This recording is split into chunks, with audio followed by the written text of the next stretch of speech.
Assalamu alaikum.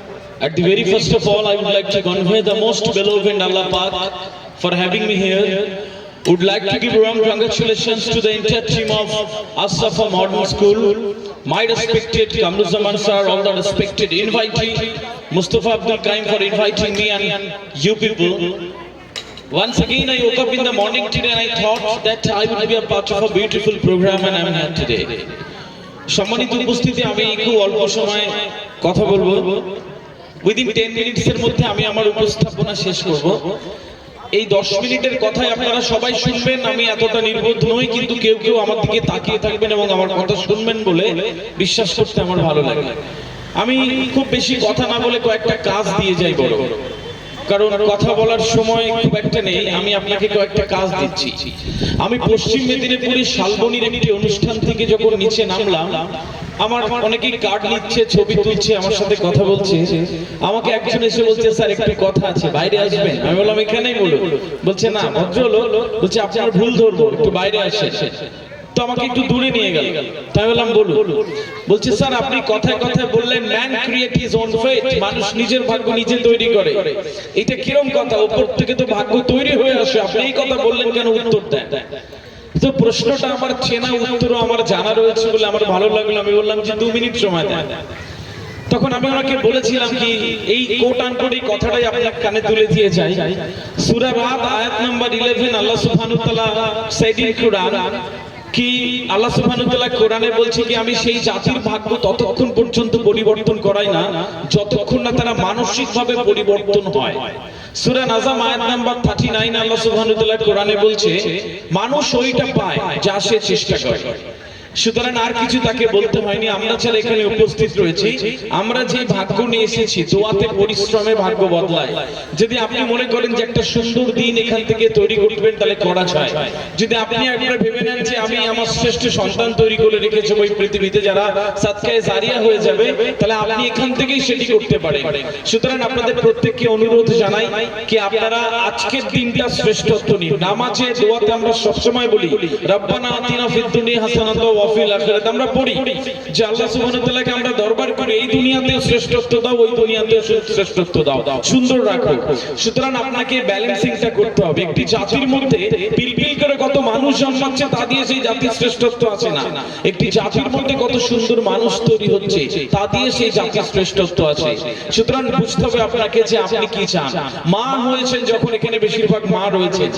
আমার খুব মনে হয়, আমি যখন খুব কাছ থেকেও দেখেছি, আমার নিজের ছেলের জন্মানোর সময় একজন মা যখন সিজারের পরে ওটি হয়ে ওই অসার দেহতে ষাঁড় আসে, মৃত্যুর মুখ থেকে ফিরে আসার যে যন্ত্রণা আপনি ভোগ করে থাকেন, ওইটার সাথে কোনো কিছু তুলনা হয় না। একটি ছোট্ট গবেষণা জানিয়ে দেয়, একজন মা সন্তান জন্মানোর সময় 57 ইউনিট ব্যথা পায়, আর একজন সুস্থ সবল পুরুষ মানুষ মাত্র 45 ইউনিট ব্যথা পেলে সে অজ্ঞান হয়ে মরে যেতে পারে। এত কষ্ট কার জন্য করছে?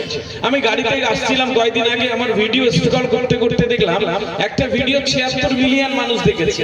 আমি বললাম হায় আল্লাহ, গান করি না, নাচ করি না, যোগ বলি না, এত মানুষ কথা শুনে, তার মানে কিছু তো চেঞ্জেস হচ্ছে।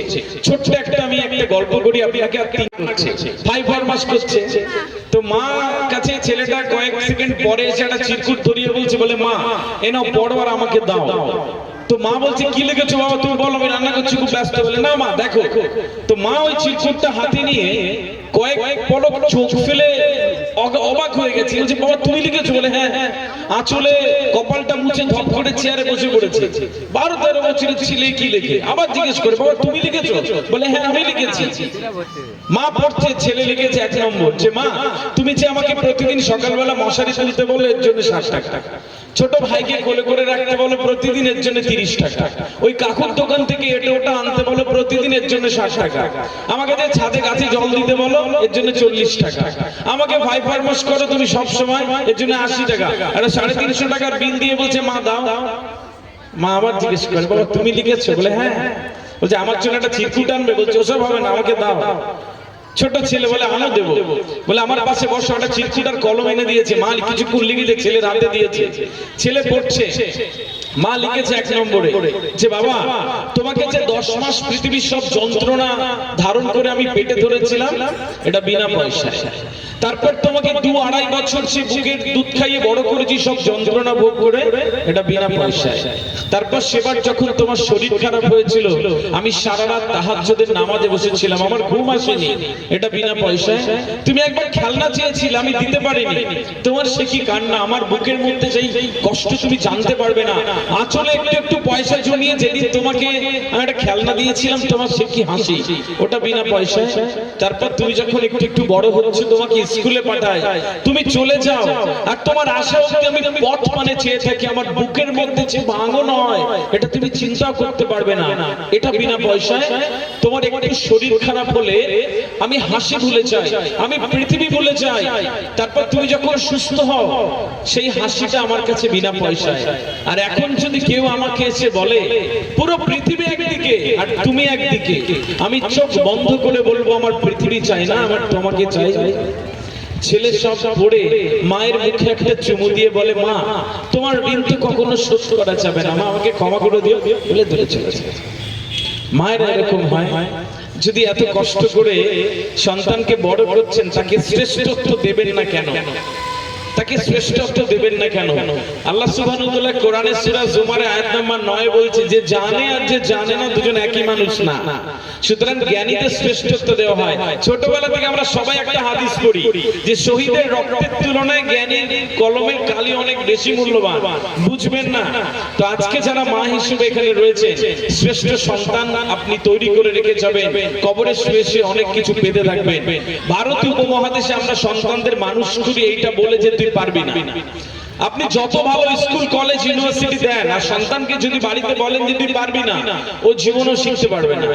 আপনি 1 নম্বর কাজ, আজকের পরে আপনার সন্তানকে কখনো বলবেন না যে তুই পারবি না। ও 10 টাকা দিয়ে ম্যাগি কিনতে যাচ্ছে, বলছে চিৎকার করছেন তুই পারবি না, ও এক গ্লাস জল ঢেলে খাবে, আপনি চিৎকার করছেন তোর দ্বারা হবে না, দাদাকে দে। ও গ্লাসটা রাখে আর ভাবে এটুকুও পারি না, মানে আমি জীবনে কিচ্ছু পারি না, ভাঙা চোরা আত্মবিশ্বাসী মানুষ হয়। বলবেন না যে তুই পারবি না। 2 নম্বর একটা কাজ দিচ্ছি, পৃথিবীতে আল্লাহ সুবহানাহু ওয়া তাআলার পরে আপনার সন্তানকে যদি কেউ সবচেয়ে বেশি দোয়া আশীর্বাদ দিতে পারে, তাহলে সেটা বাবা মা পারে। সন্তানকে আজকের পর থেকে এত দোয়া করবেন, এত দোয়া করবেন, এত দোয়া করবেন, প্রত্যেকটা সিজদাতে সুবহান রাব্বিয়াল আলা 3 বার 5 বার বলবার পরে আপনার সন্তানের জন্য দোয়া করবেন, দেখবেন ওর উত্তরণের পথটা সুন্দর হয়ে যাচ্ছে। আর একটা সন্তানের উপরে গরু চড়া, রিকশা চালা, তোর দ্বারা কিছু হবে না, জন্ম নেই বলে হচ্ছে তোর, এইসব বলবেন আর ভাববেন ছেলে বিরাট বড় এক্সিকিউটিভ ইঞ্জিনিয়ার হবে, জীবনও হবে না, ডাক্তার জীবনও হবে না। সন্তানকে বদদোয়া করবেন না, লেগে যায় কিন্তু, বিশ্বাস করলেও সত্যি, না করলেও সত্যি। 3 নম্বর একটা কাজ দিচ্ছি, 4 থেকে 14 বছরের বাচ্চাদের জন্য কখনো 40 মিনিটের বেশি মোবাইল দেবেন না। 40 মিনিটের বেশি মোবাইল দিলে মস্তিষ্কের প্রিফ্রন্টাল কর্টেক্স আছে, ওখানে গ্রে ম্যাটার থাকে, ও কাজ করা বন্ধ করে দেয়। বাচ্চা বিরক্ত হয়, সারাক্ষণ বিরক্ত থাকে, ওর চোখ ডুডুলু থাকে, ও শুয়ে পড়ে, ঢুকঢাক করে, ওর ভালো লাগে না, কথা বললেই রেগে যায়। বাড়িতে মামা আসছে বলছেন যা ভালো মন্দ জিজ্ঞেস করে, বলে যাবো না। ওর মধ্যে কল্পনা শক্তি কমে যায়, সামাজিক সমস্যা মোকাবিলার ক্ষমতা কমে যায়, ও ভালো মানুষ হয়ে ওঠে না।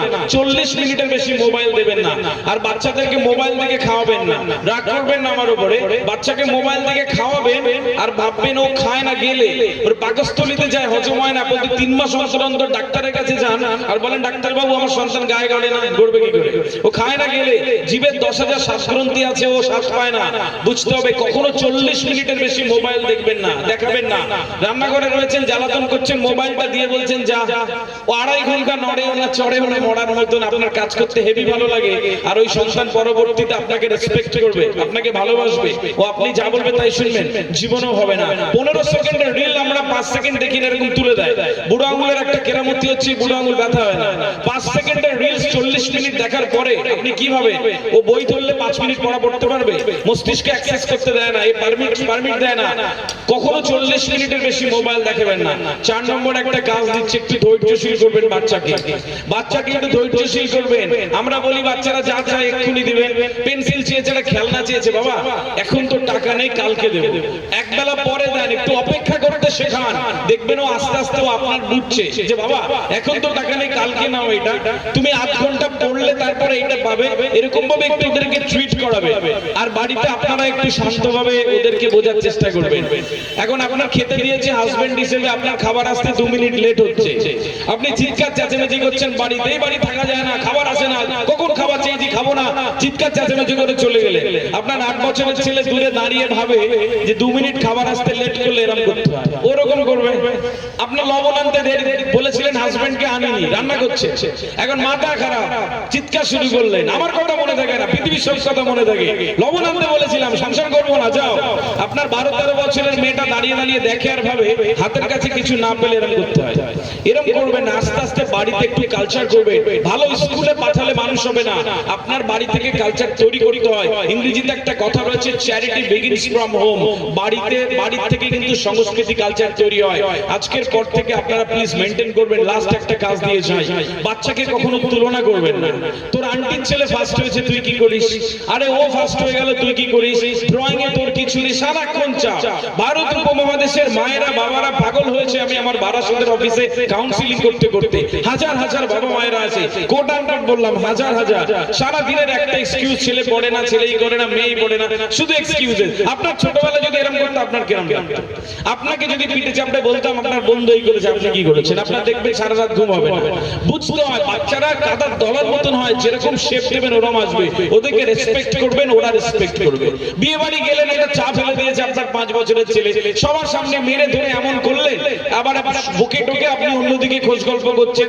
পরের বার থেকে ও ভিড় ভিড়লে যায় না, গুটিয়ে নেয়, ও কোথাও যায় না, বাড়ির মধ্যে থাকে। এই মুহূর্তে পৃথিবীতে সন্তান বা শিক্ষার্থী মানুষ করা সবচেয়ে সেরা অস্ত্রের কথা আপনাকে বলে যাই, কানের মধ্যে গুজে না। এই মুহূর্তে সন্তান বা শিক্ষার্থীদের মানুষ করা, শ্রেষ্ঠ শিক্ষার্থী করা সবচেয়ে সেরা পন্থা হচ্ছে তাকে পর্যাপ্ত প্রশংসা করা, বেশিও না কমও না। একটু পিঠ চাপড়ে বলবেন বাবা হয়েছে, এবছর পরীক্ষায় 5 নম্বর কম পেয়েছো, কিচ্ছু হবে না, পরের বার পারবে।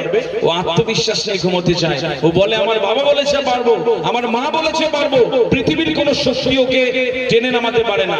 আর আপনি ওকে দুচ্ছাই করে ঘুমাতে গেলেন এই ভেবে যে বিরাট বড় গাইনোকোলজিস্ট ডাক্তার হবে, জীবনেও হবে না, আপনাকেও রেসপেক্ট করতে পারবে না। 1 2 3 4 5 করে যেই কথা বলেছি একটু মেইনটেইন করার চেষ্টা করবেন। টিচারদের বলি একটু যে আমার দৃষ্টতা নেই তাদের নিয়ে কথা বলা। প্রত্যেকটা সন্তানের মধ্যে একটু স্বপ্ন গুঁজে দিন যে বাবা পৃথিবীর 824 কোটি মানুষ আর 195টা দেশ, অনেক কিছু আছে, তুমি এই পৃথিবীর একজন মানুষ, এইটাকে তুমি একটু মানায় রেখে দিও। ওরা যখন বুঝবে পৃথিবী বড়, তখন ওরা আসলে বড় হয়ে যায়। আল্লাহ সুবহানাহু ওয়া তাআলা মায়ের পেটে 4 মাস থাকার সময় এই বুড়ো আঙুলের ছাপ তৈরি করে দেয়। এই 824 কোটি মানুষের কোনো মানুষের আঙুলের ছাপ কারোর সাথে মিলবে না। মানে আপনাকে ইউনিক, অনন্য, অসাধারণ করে আল্লাহ আপনাকে তৈরি করেছে। আপনি ব্যবহার করবেন কিনা এটা আপনার বিষয়। পৃথিবীর সবচেয়ে দামি জিনিস হচ্ছে সময়। যার অনেক টাকা রয়েছে এখানে, কোটি কোটি টাকা, আপনি ডেকে এনে বলেন যে কামরুজ্জামান সাহেব যদি বলে যে স্যার একটা গতকাল সকালটা একটু এনে দেন তো, সম্ভব না। ওই যে 2024 সালে 31শে ডিসেম্বর একটু এনে দেন তো, কোটি কোটি টাকা থাকলে সম্ভব নয়। Time is not always with us but some time with us. সময় সব সময় থাকে না, কিছু সময় থাকে। বুদ্ধিমানরা ব্যবহার করে, সময়টাকে ব্যবহার করবেন। যদি সময়কে 5000 টাকা ঘন্টা কিনতে হতো তাহলে বুঝতেন সময়ের কত গুরুত্ব। চায়ের দোকানে চা খাচ্ছে, দুটো চা, আধ ঘন্টা, 1 ঘন্টা, 2 ঘন্টা, তাস খেলছে 15 ঘন্টা, সময় নেই কিছু বললে। শপিং মলে একটা স্যান্ডো গেঞ্জি কিনবে 2 ঘন্টা, কিছু বললে বলে সময় নেই। এখন সামনে আমাদের মৃত্যু যদি এসে বলে তোমার হাতে আর 2 ঘন্টা, মনে করুন এখানে এসে বলছে চলো আর 2 ঘন্টা নেই, মনে হবে না যে আব্বাকে আরেকবার ভালো দেখি, মায়ের মুখটাকে আরেকবার দেখি, প্রিয় বন্ধু যে ভুল বুঝে চলে গেছিল বুকে জড়িয়ে ধরে বলি যে ক্ষমা করে দিস, মনে হবে না? এমন সুন্দর চেষ্টা করবো আরেকবার যে আল্লাহ সুবহানাহু ওয়া তাআলা আমাকে শ্রেষ্ঠ জান্নাতটা দেবে, মনে হবে না একবার যে পৃথিবীর শ্রেষ্ঠত্ব অর্জন করে যেতাম, মৃত্যু সামনে আছে দেখতে পাই না। আজকের পর থেকে প্লিজ চেষ্টা করবেন সময়টাকে ব্যবহার করার জন্য। আর সাফা যে স্কুলটা করেছে আমার খুব ভালো লেগেছে, এটা সময়ের দাবি ছিল নতুন প্রজন্মের জন্য এডুকেশন নিয়ে কিছু করা, শিক্ষা নিয়ে কিছু করা। কারণ একটি জাতি কখনো আগে বাড়তে পারে না তার শিক্ষা ছাড়া। আপনি আমি ভালো মন্দ বুঝলাম না, তাহলে কি করে হবে? শিক্ষা ছাড়া এই জায়গাগুলো আমাদের কখনো পূর্ণতা দেয় না। আমি মুস্তাফা আব্দুল কাইম সহ এন্টার টিমকে আমি শুভেচ্ছা জানিয়ে গেলাম। যদি আগামী দিনে আমার কাছে যে 4000 কোর্সেস আছে, 4000 কোর্স আছে আমার কাছে আফটার মাধ্যমিক এন্ড এইচএস, তাদের যদি কখনো লাগে, কোনো বাচ্চার যদি কখনো সমস্যা হয়, চুপ করে আছে, কথা বলে না, মোবাইল দেখে, কাউন্সিলিং দরকার, টিচার টিচার্স ট্রেনিং এর বিষয়ে কোনো অসুবিধা হয়, আমার কাছে বিভিন্ন সফট কপি, আমার কাছে হার্ড কপিস গুলো রয়েছে, আমি তাদের প্রোভাইড করব। শুধু একটু বিশ্বাস রেখে গেলাম, মুস্তাফা আব্দুল কাইয়ুম আরো 10 বছর পরে আমার একবার ডাকবে এখানে। এই মঞ্চ অনেক বড় হবে, এখানে অনেক লোক আসবে, আপনারা আসবে, শুধু আপনার একটু বয়স হবে আর আপনার সন্তান এখান থেকে দাঁড়িয়ে বিরাট বড় একজন ডিএম হওয়ার জন্য একটা পুরস্কার নেবেন, আমি সেটা তুলে দিয়ে যাবো ইনশাআল্লাহ। এর একটা স্বপ্ন দেখে গেলাম আজ সাফা, আমি বারাসাতের অফিসে বসে একটা নিউজ পেপার খুলবো, দেখবো এখানকার কোন একটা ছেলে সে হয়তো রেড রোডে 26শে জানুয়ারি একটা বক্তৃতা করছে, আর এই জায়গাটা ভারতবর্ষের মানচিত্রে জলজল করতে শুরু করেছে। আমি স্বপ্ন দেখে গেলাম, কারণ একটা মানুষ একটা দেশ। টিচারদের বলবো, তার গার্ডিয়ানসকে বলে যায়, যখন সন্তানকে খাওয়াবেন তখন ভাববেন যে আপনি একজন এক্সিকিউটিভ ইঞ্জিনিয়ারকে খাওয়াচ্ছেন, দেখবেন খাওয়াতে ভালো লাগবে। ঘুমিয়ে পড়েছে রাজাটা কম্বল গায়ে দিয়ে দিচ্ছেন, ভাবছেন যে একজন বিরাট বড় গাইনোকোলজিস্ট ডক্টরকে কম্বল দিচ্ছেন। হাত ধরে বেরোচ্ছেন আপনার সন্তানকে বাইরে, ভেবেন আর একজন ভিডিওর সাথে ঘুরছেন, ভেবেন আর একজন বিরাট বড় এন্টারপ্রেনার সাথে ঘুরছেন। টিচাররা যখন পড়াবেন ভাববেন দেশের প্রেসিডেন্ট বসে রয়েছে ক্লাসে বিরাট বড় সচিব রয়েছে, বিরাট বড় বড় আইপিএস ইউপিএসসি অফিসার রয়েছে, দেখবেন পড়াতে ভালো লাগছে। किसी ने बड़ा खूब कहा कि जिंदगी में कभी सब्र मत खोना, किसी ने बड़ा खूब कहा कि जिंदगी में कभी सब्र मत खोना, क्योंकि बड़ी कामयाबी वक्त मांगता है। थैंक यू सो मच, अस्सलाम वालेकुम।